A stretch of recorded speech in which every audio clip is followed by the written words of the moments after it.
আগুনটা থাকবে আরো থাকবে না, এই একটা প্রসেস থাকে। আগুন জ্বালার বাজু হোস পাইপের মাথা যেখানে লাগে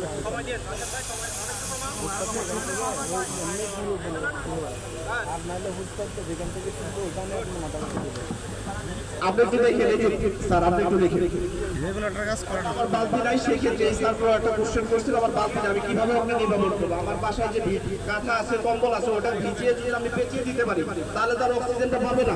আর অক্সিজেন না পাইলে আমার আগুন জ্বলার জন্য যে দাহ্য বস্তু অক্সিজেন এবং তাপটাকে কাট অফ করে দিতে পারে, আগুনটা অটোমেটিকলি নিভে যাবে।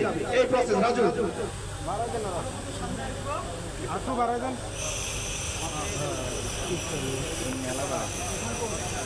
ভালো করে ভিজিয়ে দিবেন।